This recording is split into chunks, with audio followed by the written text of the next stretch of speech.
지난 시간에 우리는 하나님의 놀라운 구원에 대해서 살펴보았습니다. 하나님의 구원의 원인이 무엇이었습니까? 긍휼이 풍성하신 하나님이 우리를 사랑하신 그 큰 사랑을 인하여 우리를 구원하셨다고 했습니다.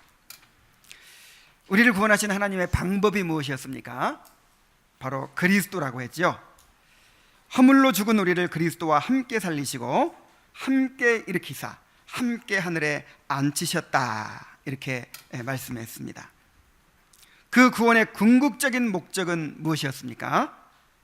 그 은혜의 지극히 풍성함을 오는 여러 세대에 나타내려 하심이라고 했습니다. 바로 그 은혜의 영광을 드러내는 것이 구원의 목적이었습니다. 우리가 그 은혜를 깨달아야 합니다. 그 은혜에 감사하는 삶을 살아야 합니다. 우리가 매 주일 오후에 하이델베르크 요리문답을 공부하고 있는데, 구원받은 자의 삶을 한마디로 무엇이라고 말하고 있습니까? 감사의 삶이라고 말하죠. 감사의 삶. 이 감사의 삶이라고 하는 것은 그 구원의 은혜를 깊이 체험한 사람들이 물론 입으로 감사하고 찬양하기도 하지만 또 삶으로 그 은혜를 드러내는 삶을 말하는 것입니다. 그래서 우리가 율법에 순종하는 것도 감사예요. 우리가 주님 앞에 예배를 드리고 또 이렇게 헌금을 드리고 주님을 위해 헌신하는 것도 다 감사의 삶입니다. 우리 삶의 동기는 이제 감사에 있어요. 그 은혜를 깨닫고 이러한 감사의 삶이 넘치게 되시기를 바랍니다.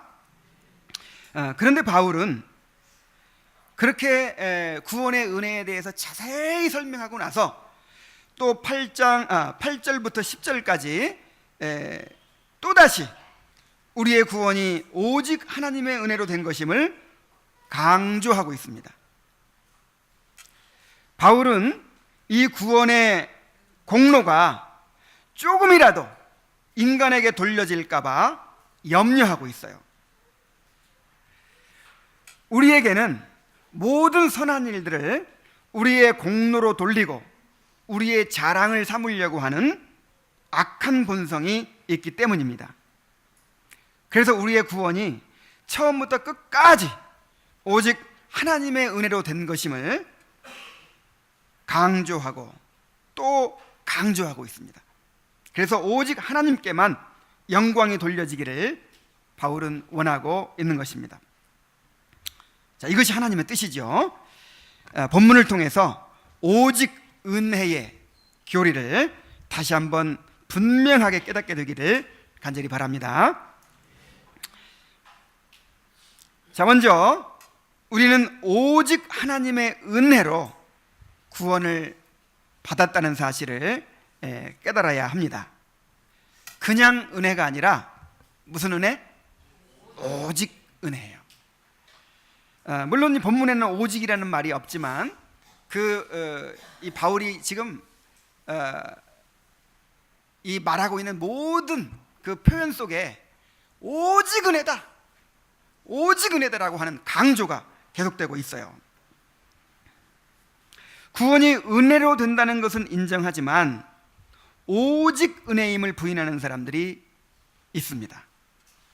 이 오직 은혜의 교리는 인간의 본성과 맞지 않아요. 자, 인간은 자신을 만물의 중심이라고 생각을 합니다. 스스로 자신을 만물의 중심이라고 여기고 스스로 자신의 삶을 주관하고자 하는 그런 본성을 가지고 있어요. 이것이 스스로 하나님이 되고자 하는 이 죄의 본질이죠. 그래서 이 구원조차도 자기의 힘으로 얻어내고자 합니다. 하나님의 은혜를 말하면서도 구원이 인간의 힘만으로 안 된다는 것을 알아요. 그래서 하나님의 은혜로 된다는 것을 알면서도 그 중에 작은 부분이라도 뭔가 내가 기여한 부분이 있기를 바라는 거예요. 하나님이 다 이루시면 어떻게 해야 됩니까? 하나님께 나를 맡겨야 되잖아요.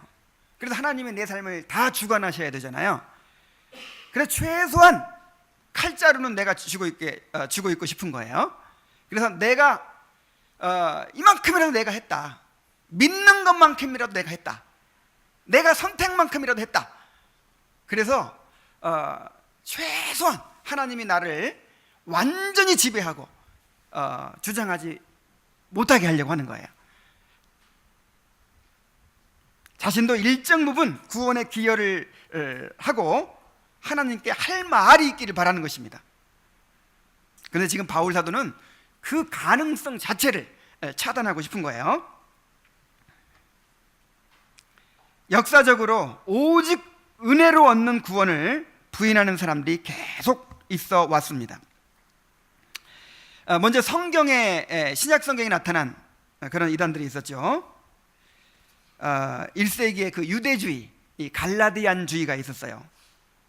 자, 그들의 주장은 한마디로 하면 예수님을 믿고 구원받는데 예수님을 믿는 것만으로는 안 된다, 예수님을 믿고 그 다음에 율법을 지켜야 한다, 이렇게 주장을 했습니다.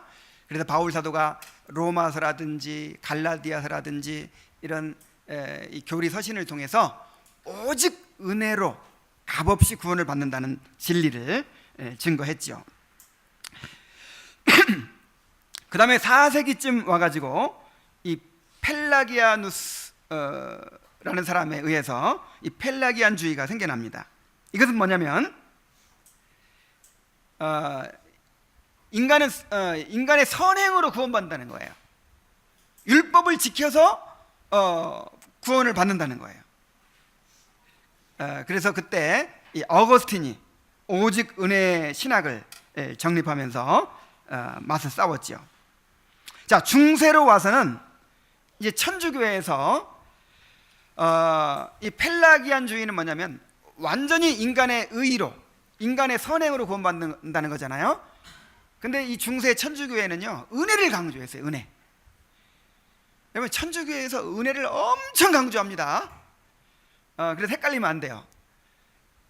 은총, 은혜, 은혜가 없이는 안 된다는 거예요. 근데 그 사람들과 우리가 뭐가 다르죠? 우리는 그 앞에 오직이라는 말이 있어요. 오직 은혜. 근데 그 사람들은 어떻게 주장하냐면 구원은 은혜로 받는다.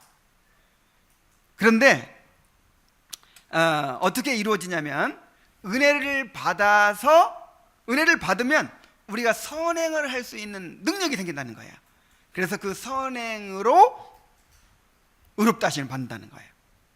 그래서 은혜 플러스 선행이죠. 그래서 반절만 반 펠라기우스주의라 이렇게 이제 이야기를 합니다. 그때 루터, 칼빈 같은 이 개혁자들이 이런 공로주의, 하나님의 은혜와 또 인간의 공로를 통해서 우리가 의롭게도 구원받는다는 이 이단적인 교리와 싸워서 오늘날 이 개혁 교회가 생겨나게 된 것이죠. 개신교회가 생겨나게 된 것이죠. 그런데 이제 17세기 이후로 또 알미니안주의라는 것이 생겨나요. 자, 이 알미니안주의는 뭐냐면은 구원이 은혜로 된다는 것을 인정합니다. 구원이 오직 은혜로만 된다는 것을 인정해요. 근데 마지막 한 가지, 믿음만큼은 우리 책임이다, 이렇게 주장을 합니다.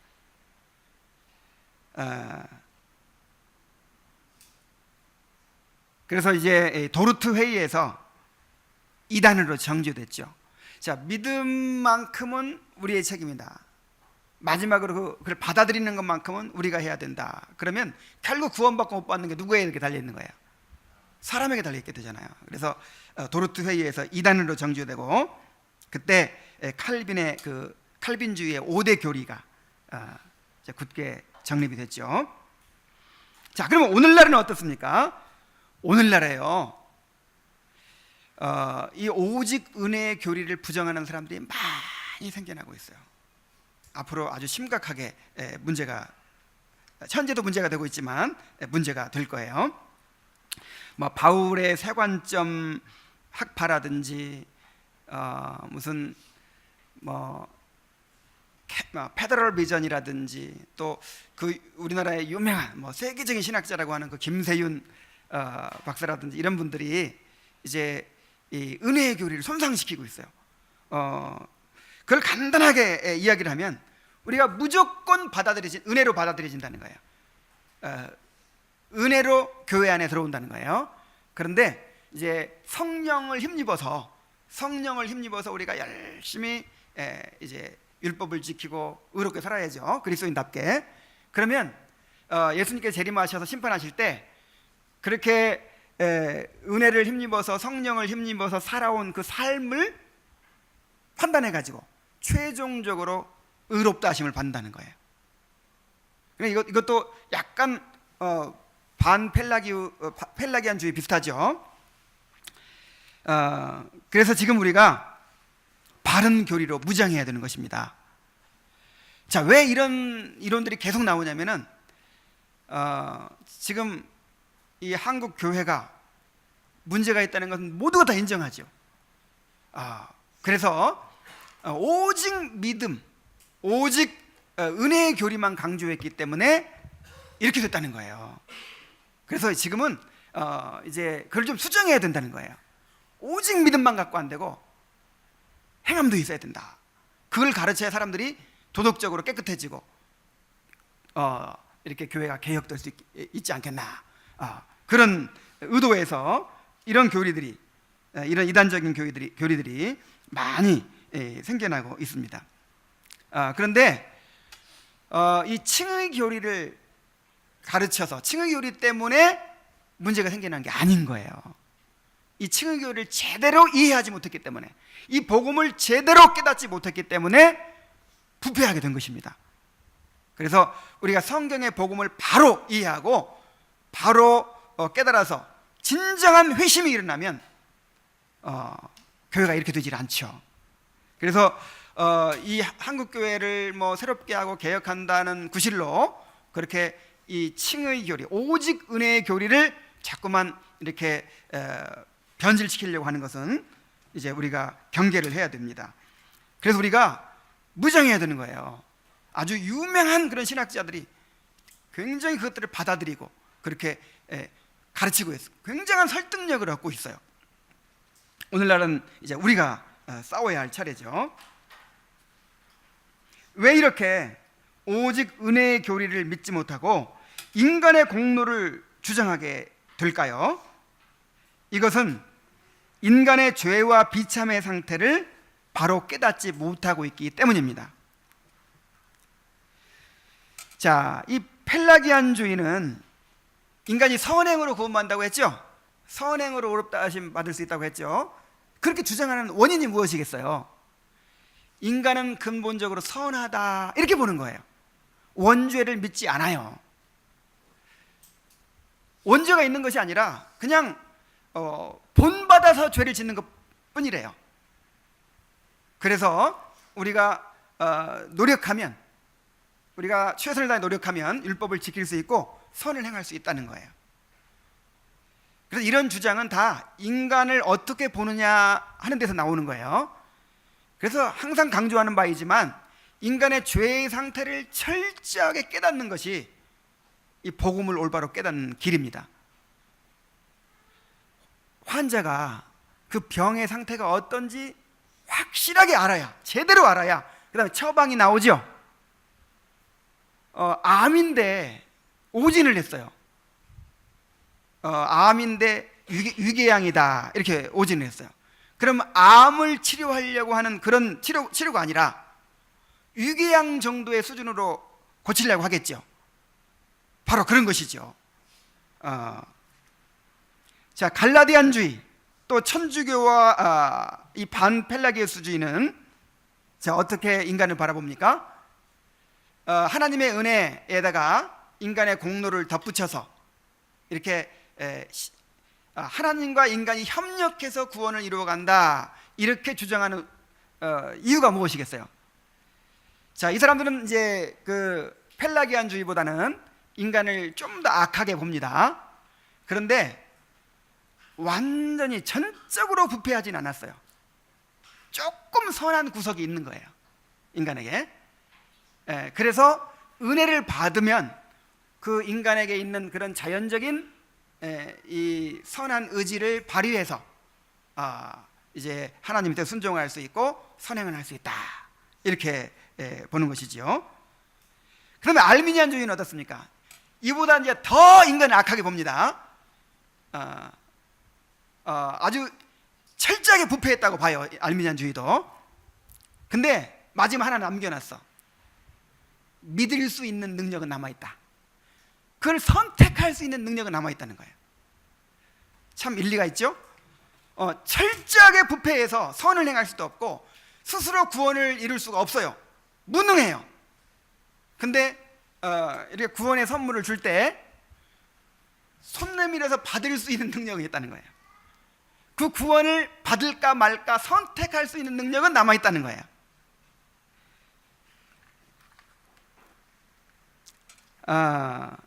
여러분, 그렇습니까? 그러나 성경은 인간은 영적으로 죽었다, 이렇게 말합니다. 우리가 에베소 2장 1절부터 3절까지 살펴봤죠. 허물과 죄로 어떻게 되어 있어요? 죽어 있어요. 칼빈은 뭐라고 표현을 하냐면 썩은 시체다 그래요. 시체가 오래되면 어떻게 돼요? 썩죠. 여러분, 이 자연인들은요, 예수 믿고 구원받지 않은 모든 사람들은요 영적으로 죽어 있어요. 죽어 있을 뿐만 아니라 심히 부패해져 있어요. 거기다가 이 세상의 풍조를 따라간다 그래요. 이 세상의 노예예요. 살아있으면 물결을 거슬러 올라갈 텐데 이 죽은 물고기는 물결을 따라갈 수밖에 없죠. 그 다음에 공중 권세 잡은 자 마귀의 노예예요. 마귀가 끌고 다녀요. 마귀의 종로로 살고 있습니다. 그 다음에 우리 안에 있는, 인간 안에 있는 이 죄성, 이 육체의 노예예요. 그런데 어떻게 이 죽어있는 사람이 어떻게 믿음을 만들어낼 수 있고 또 회개를 할 수가 있겠습니까? 저 공동묘지에 있는 많은 무덤들 앞에 가가지고 선착순 10명 산꼭대기까지 뛰어갔다 오는 사람 내가 살려주겠다, 천국을 보내주겠다 그러면 누가 갈 수 있겠어요? 다 죽어 있는데 들을 수도 없어요. 이 복음의 말씀을 들을 수도 없고 깨달을 수도 없고 믿을 수도 없고 회개할 수 없어요. 영적인 시체이기 때문에. 그래서 구원은 처음부터 끝까지 오직 은혜일 수밖에 없는 것입니다. 그래서 바울은 구원이 오직 은혜로 된다는 것을 철저하게 강조합니다. 은혜를 인하여 믿음으로 말미암아 너희에게서 난 것이 아니요 하나님의 선물이라 행위에서 난 것이 아니니, 막 같은 말을요 표현을 바꾸어서 반복해서 강조하면서 인간이 공로를 주장할 가능성을 철저하게 차단하고 있습니다. 자, 먼저 은혜에 의하여라고 했죠. 은혜에 의하여라는 말은 이제 은혜 때문에 그런 뜻입니다. 자, 우리가 구원받은 것은 뭐 때문이에요? 은혜 때문이에요.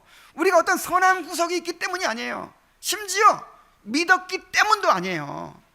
은혜 때문에 믿은 것이지 믿었기 때문에 은혜 받은 것이 아니에요.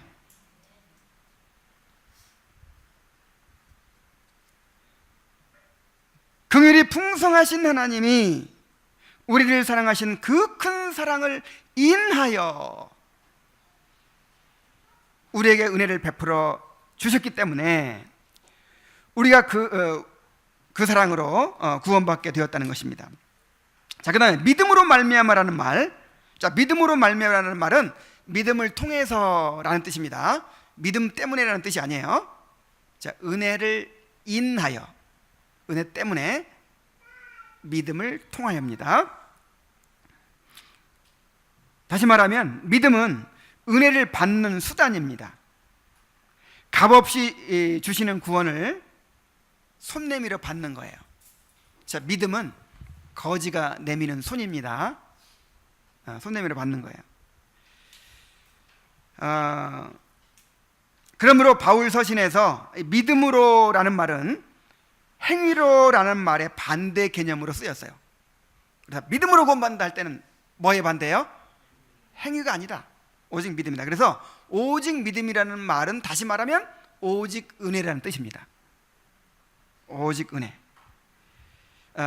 그런데 그 믿음조차도, 손 내미는 것조차도 누구의 은혜예요? 하나님의 은혜예요. 믿음도 구원에 속한 은혜입니다. 믿음도 구원에 속한 은혜예요. 나중에 이제 살펴볼 거예요. 자, 또 이것이 너희에게서 난 것이 아니요 라는 표현을 생각해 보세요. 이것은 무엇입니까? 이것. 여기서 이것이 가리키는 것은 믿음으로 말미암아 구원을 얻었나니예요.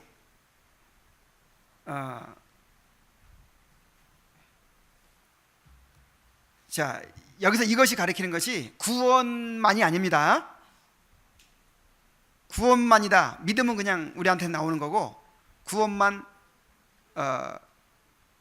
우리에게서 난 것이 아니다. 믿음은 우리에게 난 것이다. 이렇게 주장하는 사람들이 누구라고요? 알미니안주의자들. 근데 그렇지 않습니다. 은혜를 인하여라는 말이 있잖아요. 은혜를 인하여. 자, 은혜 때문에 우리가 믿음으로 말미암아 구원을 받은 거예요. 그래서 이것이 너희에게 난 것이 아니라 할 때 이것은 믿음으로 말미암아 구원을 받은 사실을 말하는 거예요. 구원뿐 아니라 구원을 받게 하는 믿음조차도 우리에게서 난 것이 아니라는 것입니다. 영적으로 죽어 있고 심히 부패해져 있고 세상과 마귀와 육체의 노예 상태에 있는 인간이 스스로 무엇을 할 수 있겠습니까? 그래서 우리 안에서는 선한 것이 나올 수가 없어요. 이것이 너희에게서 난 것이 아니요 그랬죠? 자, 우리 안에서는 선한 것이 나올 수 없습니다. 예수 믿고 난 다음에도 마찬가지예요. 우리 안에 선한 것이 나오는 것은 누구 때문에 나오는 거예요? 하나님께서 행하신 일이에요. 하나님께서 행하신 일이에요. 우리의 본성 자체는 철저하게 부패해져 있기 때문에 죄밖에 나올 것이 없어요. 그런데 하나님께서 우리에게 성령을 보내주시고 우리 안에서 역사하심으로 우리 안에서 하나님께서 받으실 수 있는 선행이 나오는 거예요. 그거조차도 죄로 오염되어 있어서 그리스도의 보혈로 용서해 주심으로 받아주시는 것입니다.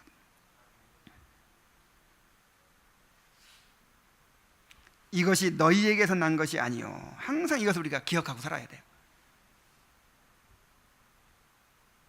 이 알미니안주의자들은 구원은 하나님의 은혜지만 믿음은 우리의 책임이다 그렇게 얘기를 하는데, 자, 이것이 얼마나 참 이 복음을 왜곡시키는 것인지를 알아야 됩니다. 그 사람들의 주장은 그거예요. 하나님이 우리의 구원을 위해서 자기 할 일을 다 해놓으신 거예요. 하나님이 할 일은 다 해놨어요. 이제는 공이 누구한테 넘어왔어요? 우리한테 넘어왔어요. 우리가 그것을 받아들이느냐 안 받아들이느냐 누구한테 달려 있어요? 나한테. 내가 믿느냐 안 믿느냐 내가 선택하는 데 달려 있어요. 그럼 결국 구원받고 못 받는 것이 누구한테 달린 거예요? 사람에게 달린 거잖아요. 그래서 하나님께서 자기 아들을 보내서 이 모든 죄를 대속해 주시고 또 의의를 전가해 주시고 이 모든 구원의 사역을 이루신 것이 실제로 우리를 구원하신 것이라기보다 구원의 가능성만을 열어놓은 셈이에요. 자, 너희들 모두 다 구원받을 수 있는 가능성 다 이제 내가 열어놨다. 이제는 너희들 책임이다. 너희들이 선택하는 데 달려있다. 그래서 인간이 안 선택하면 어떻게 돼요? 구원받을 수 없어요. 하나님께서 아무리 그렇게 해놓으셨더라도 우리가 믿지 않고 우리가 선택하지 않으면 하나님은 실패하게 되는 거예요. 자, 이렇게 될 수 있을까요? 그래서 하나님의 그 위대한 구원의 능력을, 구원의 계획을, 작정을 모독하는 것이죠. 자, 이렇게 내가 믿는 데 따라서 나의 선택에 의해서 구원이 결정된다면 믿음이 하나의 행위요 공로가 되는 것이죠. 그래서 저 알미니안주의자들이 말하는 믿음과 우리가 말하는 믿음이 그 의미가 달라요. 자, 우리가 말하는 믿음, 우리 개혁주의에서 말하는 믿음은요, 구원의 은혜에 속해 있는 거예요. 이 구원이라는 선물을 주실 때 그 속에 뭐도 들어있어요? 믿음도 들어있고 회개도 들어있고 양자됨도 들어있고 성화도 들어있고 이 속에 들어있는 선물이에요. 그런데 이 알미니안주의자들이 말하는 믿음, 저 감리교인들이 말하는 믿음은 공로적인 믿음이에요. 우리는 그냥 구원의 은혜에 속해 있는 수단이죠. 구원의 수단이요, 이제 도구죠, 도구. 근데 그 알미니안주의들이 생각하는 믿음은 구원을 위한 행위요, 최소한의 행위인 거예요. 최소한의. 너희들 율법 못 지키겠거든. 믿기만 해, 믿기만. 그거는 너네들 할 수 있지. 이렇게 하셨다는 거예요. 최소한의 행위요, 인간의 공로가 되는 거죠. 그러나 믿음조차도 하나님의 은혜로 주셨다는 사실을 우리가 깨달아야 합니다.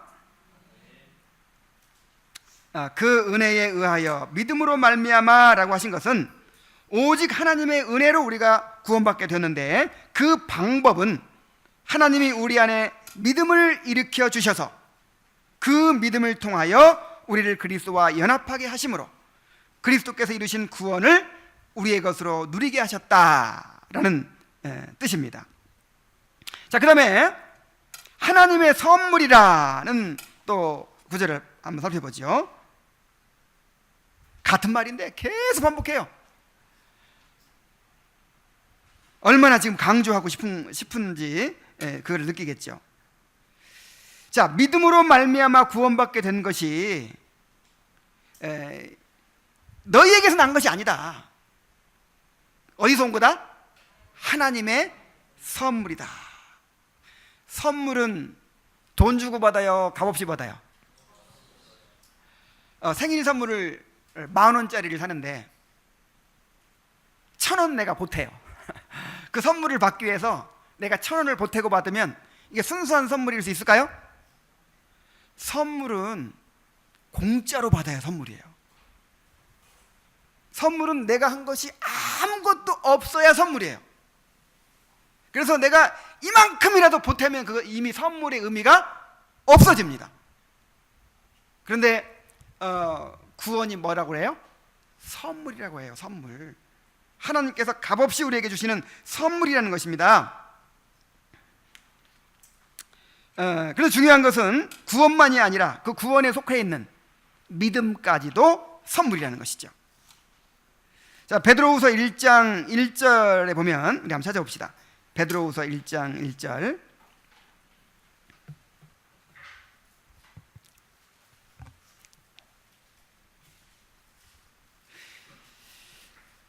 예수 그리스도의 종이며 사도인 시몬 베드로는 우리 하나님과 구주 예수 그리스도의 의를 힘입어 동일하게 보배로운 믿음을 우리와 함께 받은 자들에게, 자, 믿음을 어떻게 했다고요?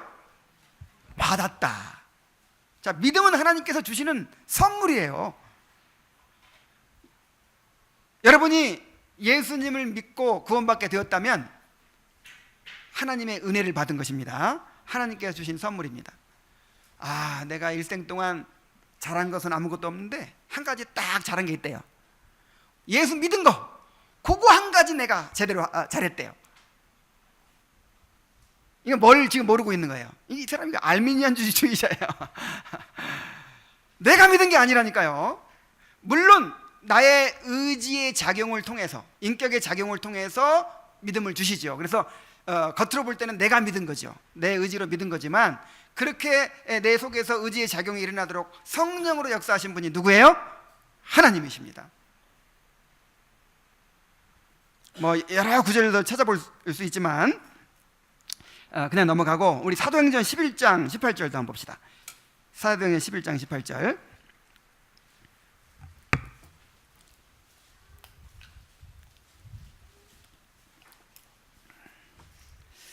저희가 이 말을 듣고 잠잠하여 하나님께 영광을 돌려 가로되 그러면 하나님께서 이방인에게도 생명 얻는 회개를 주셨도다. 자, 회개도 누가 주셔야 돼요? 하나님이 주셔야 돼요. 디모데후서 2장 25절에 거역하는 자를 온유함으로 징계할지니 혹 하나님이 저희에게 회개함을 주사 진리를 알게 하실까 하며. 자, 믿음도 하나님이 주시는 거고 회개도 하나님이 주시는 거예요. 애통하며 회개할 마음 충만하게 하소서. 그래서 아브라함 카이파는 이 구절을 주석하면서 바울의 의도를 이렇게 풀어서 설명을 했습니다. 잘 들어보세요. 나는 그의 은혜의 지극히 풍성함에 대해 말할 권리가 있다. 지금 바울이 말하고 있는 거예요.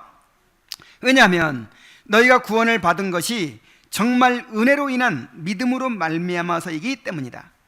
그리고 너희들 스스로가 그렇지만 적어도 믿음의 공로는 우리에게 있다 이렇게 말하지 못하게 하기 위해서 나는 곧장 이 믿음조차도 너희에게서 난 것이 아니라 하나님의 선물이라고 말하겠다.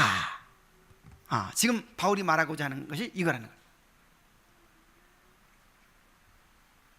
또 한마디를 덧붙였어요. 행위에서 난 것이 아니니. 그래도 인간이 또 자기 공로를 이만큼이나 주장할까 봐 뭐에서 난 것이 아니다? 행위에서 난 것이 아니다.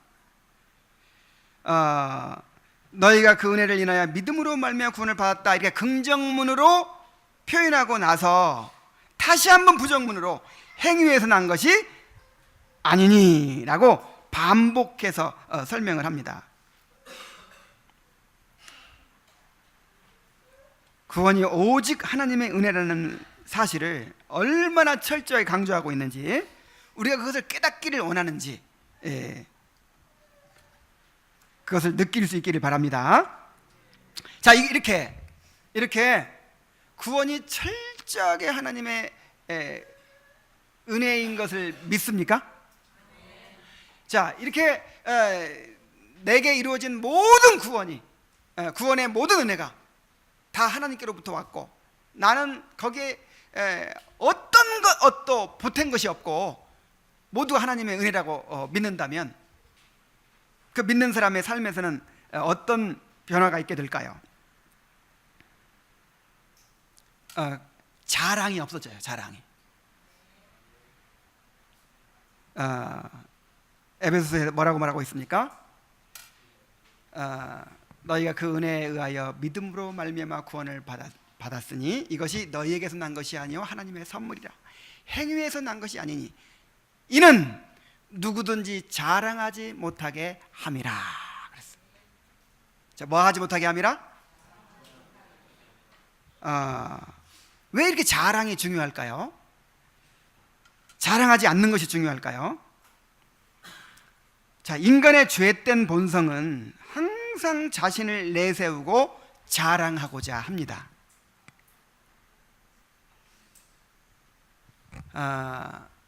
인간이 창조된 목적이 뭐죠?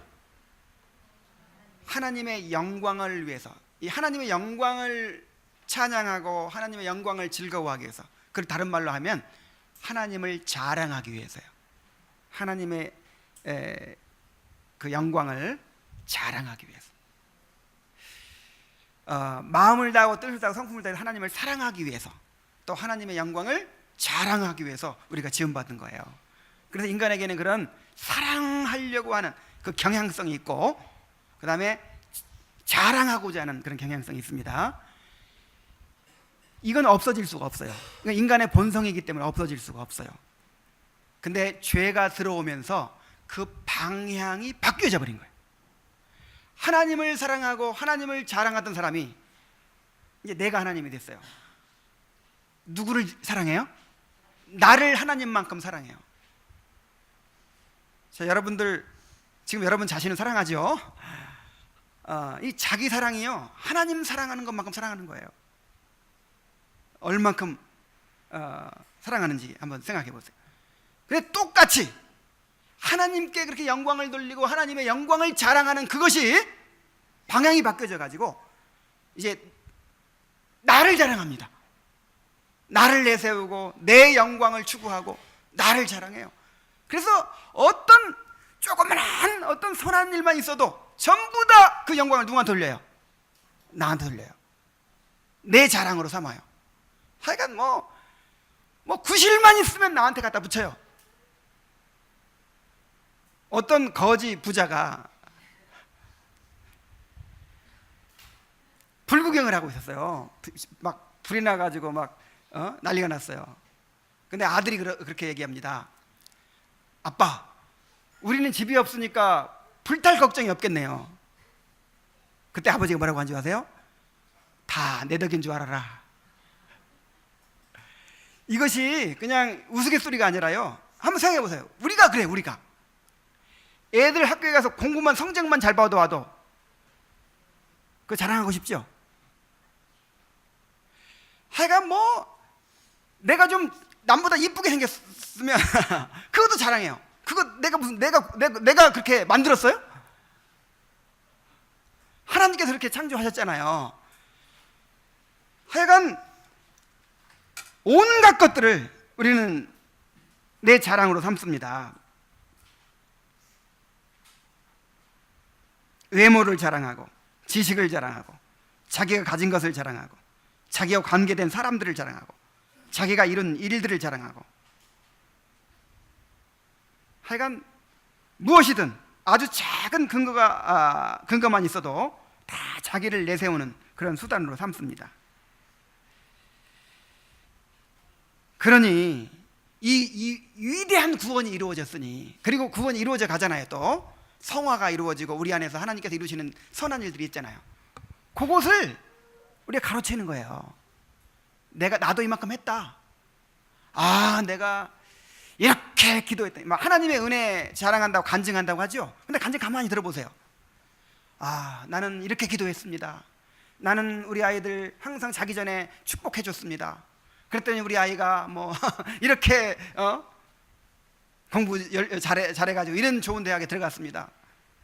자, 누구 자랑이에요? 간증한다고 하는데 전부 누구 자랑이에요? 다 내 자랑이에요. 그런데 이 위대한 구원에 대해서 거기 한 다리 끼려고 그렇게 하지 않겠습니까? 그러나 오직 은혜로 구원을 받은 사람들은요, 결코 자랑할 수가 없어요. 이 구원을 체험한 사람들은, 진정한 회심을 경험한 사람들은 자랑이 깨져버린 사람들이에요. 자랑이 바뀌어진 사람이에요. 자랑이 없어지진 않죠. 자랑의 방향이 다시 이제 회복되는 거예요. 누구만 자랑해요? 하나님만을 자랑하게 돼요. 일단 자신의 죄를 깨달았어요. 내가 영적으로 죽었었고 심히 부패해져 있었어요. 영적인 시체였어요. 이 세상과 마귀와 또 육체의 종노릇하고 살았어요. 그냥 이 죄와 비참한 상태에서 그렇게 비참하게 살다가 결국 영원한 지옥에 갈 수밖에 없는 그런 사람이었어요. 그리고 그 죄가 여전히 남아있어요. 죄가 없어졌습니까? 그 죄의 형벌이 없어졌을 뿐이지 죄의 오염이 여전히 남아있죠. 이 죄를 깊이 깨달은 사람들, 자신이 죄인의 괴수임을 깨달은 사람들은 결코 자랑할 수 없습니다. 결코 자랑할 수 없습니다.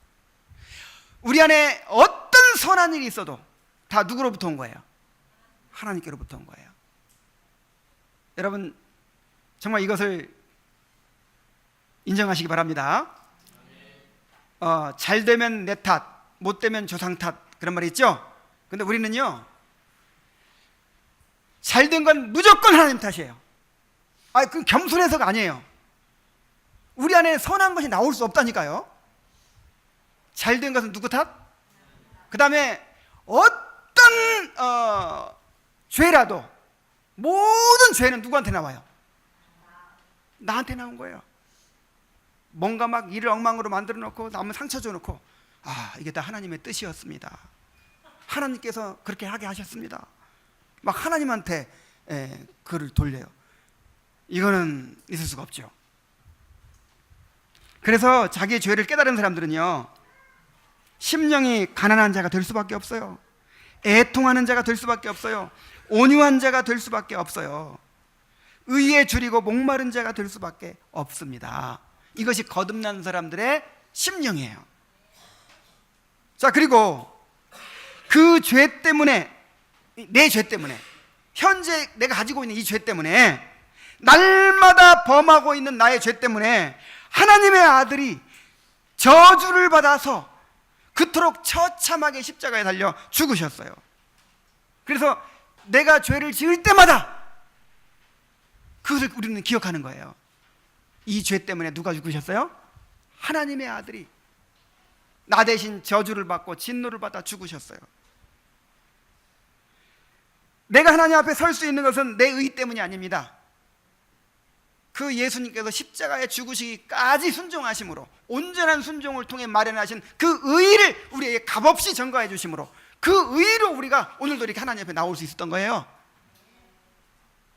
그런데 우리가 어떻게 자랑할 수 있습니까? 로마서 3장 27절에 보면요, 로마서 3장 27절, 그런즉 자랑할 때가 어디냐? 있을 수가 없느니라. 여러분, 구원받은 사람은요, 있을 수가 없어요. 자랑할 수가 없어요. 무슨 법으로냐? 행위로냐? 아니라 오직 믿음의 법으로니라. 아니, 거지가 손 내밀어서 뭐 받은 것밖에 없어요. 손 내밀어서 받은 것밖에 없는데 그걸 자기가 만들어낸 것처럼 자랑하면 어떡해요? 그 믿음조차도 하나님께서 주신 은혜인데. 더 나아가서 우리 삶에 이루어진 어떤 선한 일에 대해서도 자랑할 수가 없습니다. 에베소 2장 10절 말씀 돌아갑니다. 에베소 2장 10절.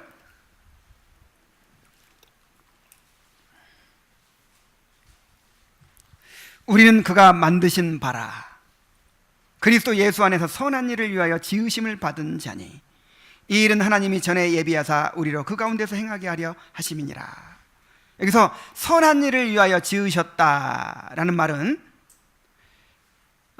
우리를 창조하신 사건을 말하는 것이 아니고 우리를 거듭나게 하신 것을 말한다고 했죠.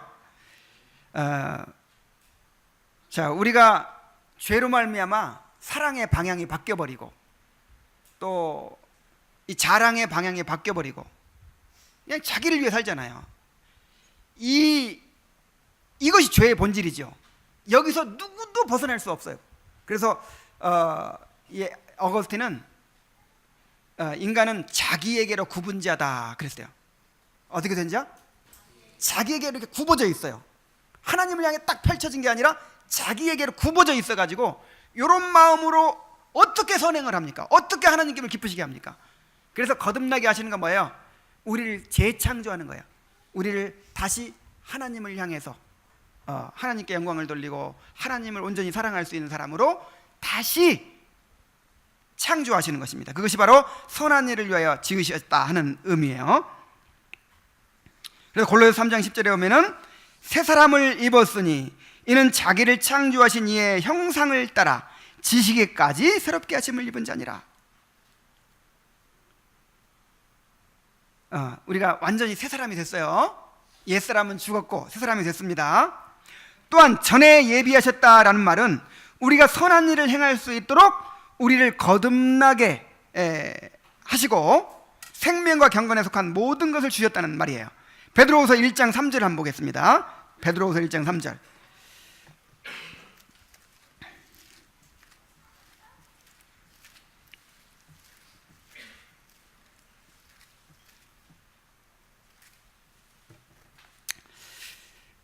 그의 신기한 능력으로 생명과 경건에 속한 모든 것을 주셨으니 이게 거듭남이에요. 우리에게 생명을 주시고 새로운 본성으로 바꾸어 주시는 역사입니다. 그래서 생명과 경건에 속한 모든 것이라는 말은 우리가 이제 성화를 이루어갈 수 있는, 하나님 앞에 이제 하나님의 영광을 위하여 살아갈 수 있는, 경건하게 살아갈 수 있는 그 모든 것들을 우리에게 넣어주셨다는 거예요. 이는 자기의 영광과 더불어서 우리를 부르신 자를 알므로 말미암음이라. 이로써 그 보배롭고 지극히 큰 약속을 우리에게 주사 이 약속으로 말미암아 너희가 정욕 때문에 세상에서 썩어질 것을 피하여 신성한 성품에 참여하는 자가 되게 하려 하셨으니. 그래서 전에 예비하셨다, 이 말은 그렇게 우리를 위해서 모든 준비를 다 해주신 거예요. 우리가 선한 일을 위하여 살아갈 수 있도록, 이제 다시 창조의 목적대로 살아갈 수 있도록 모든 것을 다 우리에게 이제 준비해 주신 거죠. 그리고 준비해 주시고 나서 이제 너희들 내가 다 해줄까 해줬으니까 너희들 알아서 선하게 살아라, 그러지 않았어요. 하나님은 계속해서 우리 안에서 선한 일을 이루어 가십니다. 빌립보서 2장 12절 13절 보겠어요. 빌립보서 2장 12절 13절.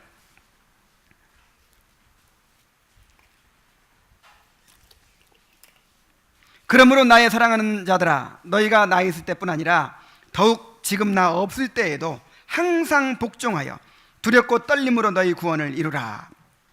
자, 여기까지만 보면 누가 하는 거예요? 내가 하는 거죠. 우리가 하라고 명령합니다. 그런데 뒤에를 보세요. 13절을 보세요. 너희 안에서 행하시는 이는 하나님이시니 자기의 기쁘신 뜻을 위하여 너희에게 소원을 두고 행하게 하시니라 하시나니. 그러니까 칭의만 하나님의 은혜가 아니고 성화까지 하나님의 은혜예요. 그죠? 그런데 칭의는 우리의 의지와 상관없이 그렇게 값없이 그냥 단번에 주셨지만, 성화는 우리의 의지를 사용해서 주십니다. 그래서 우리 보고 하라고 하는 거예요. 그래서 우리 보고 하라고 하지만 사실은 누가 주시는 거예요? 하나님의 은혜예요. 그러므로 우리가 행하는 선한 일들에 대해서도 결코 자랑할 수가 없습니다. 우리 삶에서 이루어지는 어떠한 선한 일들도 다 하나님의 은혜이기 때문이죠. 그래서 바울 사도가 그런 얘기를 하잖아요. 나 된 것은 하나님의 은혜로 된 것이니. 자, 나 된 것은 누구의 은혜로 됐다? 하나님의 은혜로 됐다. 그러니까 바울은 자랑이 없잖아요. 바울은 자랑이 없어요. 그 3층까지 올라갔다 온 얘기를 몇 년 만에 한 줄 알아요? 내가 14년 전에 3층에 올라갔다 왔다. 우리는 어디서 한번 그 환상을 한번 봤다, 아니면 무슨 체험을 했다, 내가 누구를 전도해가지고 믿게 됐다, 그럼 어떻게 합니까? 간증하죠. 간증. 하나님께 영광 돌린다는 핑계를 대면서 근데 바울은요, 이게 자랑이 될까봐, 나를 지나치게 생각할까봐, 하나님께 영광 돌려주죠. 사람들은 다 사람을 보게 되잖아요. 그럴까봐 14년을 숨긴 거예요. 어쩔 수 없이 이것을 말하는 거예요. 이것이 은혜 받은 사람의 특징입니다. 자랑이 바뀌어버렸어요. 자, 자랑할 수 없는 이유가 두 가지예요. 한 가지는 이것이 누구의 은혜이기 때문에, 하나님의 은혜이기 때문에. 두 번째는 아무리 하나님의 은혜로 행하는 선행이라도 죄로 오염되어 있기 때문입니다. 오늘 우리가 여기서 이 교회에 와가지고 정말 하나님 앞에 예배 드리는 것은 하나님의 은혜입니다. 하나님께서 우리를 이렇게 인도해 주신 거예요. 그러나 여러분, 예배 드리는 그 예배가 하나님 앞에 어떤 제물인가 한번 생각해 보세요. 마음과 뜻과 정성을 다해서, 목숨을 다해서 정말 온전히 하나님을 사랑하고 예배를 드리고 있습니까? 이 잠깐 동안 예배 드리는 시간에도 막 딴 생각하고 지금 생각이 막 흩어지고 있죠? 우리가 드리는 제물은요, 이 제물은 다 부정한 제물이에요. 그를 받으실 때 하나님은 첫째는 하나님께서 행하신 것을 보시고 받으십니다. 그리고 둘째는 죄로 오염된 것을 그리스도의 보혈로 용서해 주시면서 받으십니다. 그래서 칼빈은 이렇게 얘기했어요. 기독교 강요에서 사람이 하는 일이란 본래 선한 것을 자기의 불결함으로 오염시키고 부패시키는 일뿐이다. 아무리 완전한 사람일지라도 그에게서 나오는 것 중에 더러움으로 얼룩지지 않는 것은 하나도 없기 때문이다. 그러므로 주께서 인간의 행위의 최고의 것들을 심판하신다면, 자, 인간의 행위의 최고의 것들, 어떤 것이 있을까요? 뭐 선교사가 아프리카에 가가지고 목숨 바치는 거, 이런 거, 아주 여러분들이 생각하기에 최고로 선한 일 한번 생각해 보세요. 최고로 선한 일. 자, 그것을 하나님이 딱 심판하시면 어떻게 됩니까? 그것들 속에서 하나님 자신의 의의를 보시겠지만, 왜냐하면 하나님이 하게 하셨으니까, 아울러 인간의 더러움과 치욕을 보실 것이다. 그러므로 우리는 선을 행할수록 더욱더 겸손해질 수밖에 없어요. 자, 그렇게 되겠죠? 어떤 사람이 주님을 위해서 그렇게 자기 일을 헌신해 섬겼어요. 주님을 위해서 행한 일이 너무너무 많아요. 그럼 그 결과가 어떻게 될까요? 점점 자기의 죄를 발견하는 거예요. 주님을 섬기면 섬길수록, 주님의 말씀에 순종하려고 하면 할수록 점점 자기의 죄가 드러나게 돼 있어요. 한번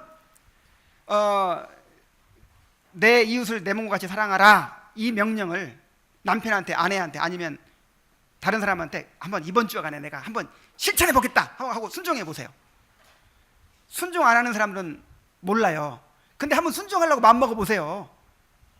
야, 내가 이렇게 이기적이구나. 야, 나한테 사랑이 없구나. 내가 이렇게 자기중심적이구나.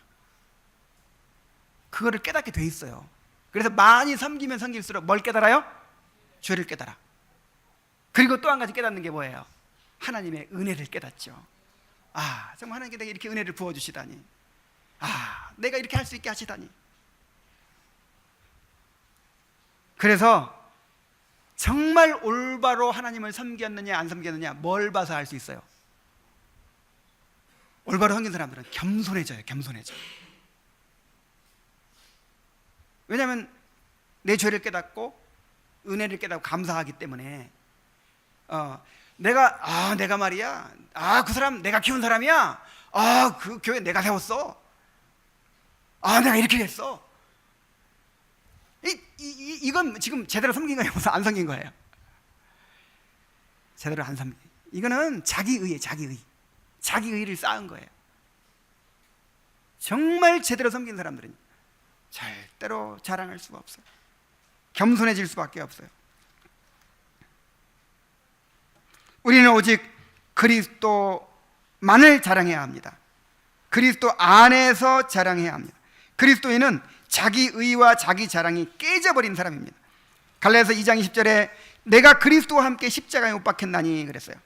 이전에 자기의 영광을 위해 살던 나는 죽었습니다. 이제 남보다 더 나은 것이 있다고 자기를 내세우고 자랑할 것도 없어요. 뿐만 아니라 남이 가진 것을 가지지 못했다고 좌절할 것도 없어요. 뭐 좀 가졌다고, 뭔가 좀 행했다고, 뭐 좀 알아주길 바라고 자랑하는 이것도 교만이지만, 왜 나는 남이 가진 게 없나? 왜 우리 집은 이렇게 초라한가? 왜 나는 남보다 못 배웠나? 남보다 왜 나는 이렇게 잘생기지 못했나? 그러면서 열등감에 빠지고 좌절감에 빠진 사람도요, 여전히 뭘 추구하는 사람이에요? 자기 자랑을 추구하는 사람이에요. 이런 사람이 뭐 가지면 더 할 사람이에요. 우리는 그런 거 이제 죽은 사람들이에요. 내 자랑에 대해서 죽은 사람들이에요. 은혜 받은 사람들은. 그렇죠? 자랑의 방향이 바뀐 사람들이에요. 우리는 그리스도 안에서 자랑합니다. 이사야 45장 25절에 이스라엘 자손은 다 여호와로 말미암아 의롭다함을 얻고 자랑하리라 그랬어요. 고린도서 1장 30절로 31절, 우리 마지막으로 한 구절만 찾아봅시다. 1장 30절로 31절.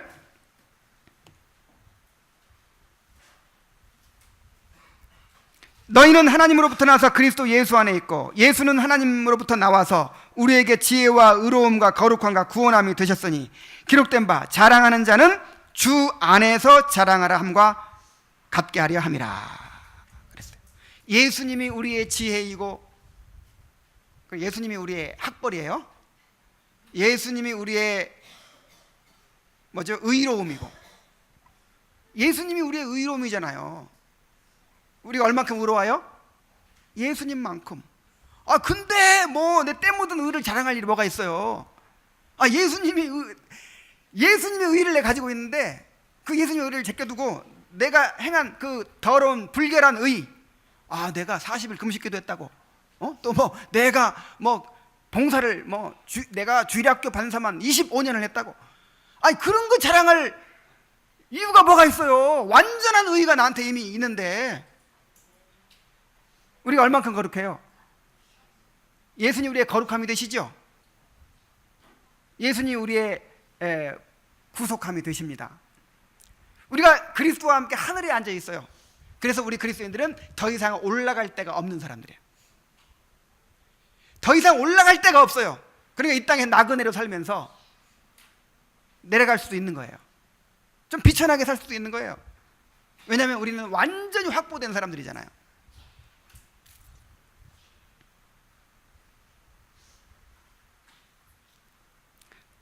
그리스도인은 자랑이 바뀌어진 사람들입니다.